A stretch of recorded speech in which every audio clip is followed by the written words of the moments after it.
Hi అండి, అందరికీ నమస్తే. నా పేరు గరికె రాంబాబు, జనసేన పార్టీ భద్రాద్రి కొత్తగూడెం జిల్లా యువజన విభాగం. ఏదైతే ఈ మధ్యన కాంగ్రెస్ పార్టీలో ఉన్నటువంటి ఒక ఎమ్మెల్యే పవన్ కళ్యాణ్ గారి మీద, అలాగే జనసేన పార్టీ మీద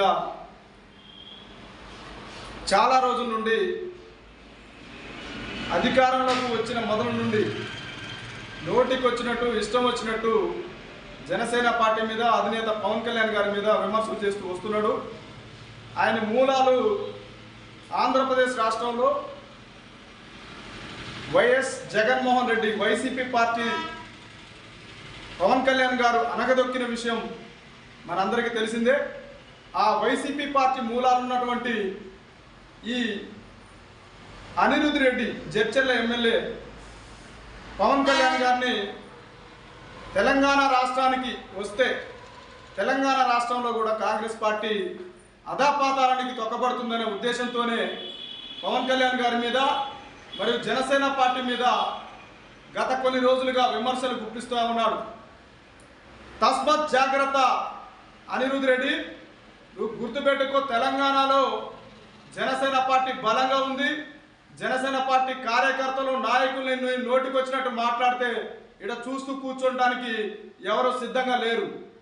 తెలంగాణ రాష్ట్రంలో గత కొన్ని సంవత్సరాలుగా జనసేన పార్టీ కార్యకర్తలు ప్రజల్లో ఉన్నారు, ప్రజా సమస్యల మీద పోరాడుతూ ఉన్నారు, ప్రజాక్షేత్రంలో ఉన్నారు. అది నువ్వు చూసి తట్టుకోలేక గత కొన్ని సంవత్సరాల నుండి పవన్ కళ్యాణ్ గారిని విమర్శిస్తూ వస్తున్నావు. భవిష్యత్తులో నీకు సరైన గుణపాఠం చెప్తారు తెలంగాణ ప్రజలు. తెలంగాణని జాగిరైనట్టు మాట్లాడుతున్నావు. తెలంగాణ నీ ఒక్కడికే సొత్తా, కాంగ్రెస్ పార్టీ సొత్తా? నువ్వు నోటుకు వచ్చినట్టు మాట్లాడటం బంద్ చేయి అనిరుద్ రెడ్డి. నువ్వు ఒక్కటి మాత్రం నీకు బరాబర్ చెప్తాను అనిరుద్ రెడ్డి, నీ ఇష్టం వచ్చినట్టు మాట్లాడితే తెలంగాణ రాష్ట్రంలో చూస్తూ ఎవరు కూర్చోరు.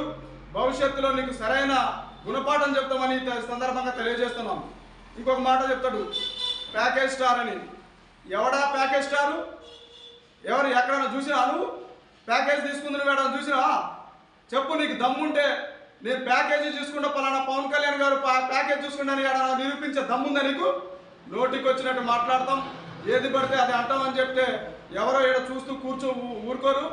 భవిష్యత్తులో నీకు సరైన గుణపాఠం చెప్పే విధంగా తెలంగాణ జనసేన పార్టీ నాయకత్వం నీ మీద దృష్టి పెట్టింది.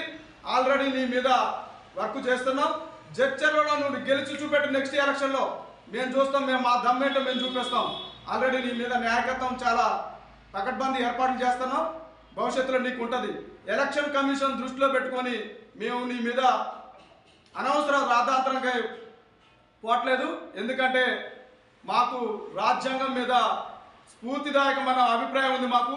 ఎందుకంటే రాజ్యాంగాన్ని మేము గౌరవిస్తాం. నీలాంటి దగాకోరులు, ఒక వైసీపీ పార్టీ మూలాల నుండి వచ్చిన నీలాంటి వాడు నోటికి వచ్చినట్టు మాట్లాడుతూ ఉంటే మా అధ్యక్షుల వారికి మేము తట్టుకోలేక ఈ ఆవేదన మీకు తెలియజేస్తున్నాం. బరాబర్ అనిరుద్ రెడ్డి గారు, మీరు నోటికి వచ్చినట్టు మాట్లాడితే మా సమాధానం ఇలా ఉండదు.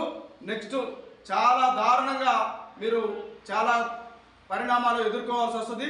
దయచేసి మీరు ఇకనైనా ప్రజా సమస్యల మీద దృష్టి పెట్టండి.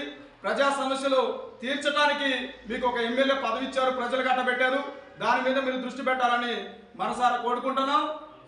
మీ భవిష్యత్తుకి మేము అతిథులం కాదు. కాకపోతే మీరు ఇష్టం వచ్చినట్టు మాట్లాడటం అనేది అది సబబు కాదు. దయచేసి మీరు, ఇది మేము వార్నింగ్ ఇవ్వట్లేదు, మీకు సలహా ఇస్తున్నాం. భవిష్యత్తులో మాత్రానికి మీకు సరైన గుణపాఠం చెప్తామని సందర్భంగా తెలియజేస్తున్నాం. ధన్యవాదాలు.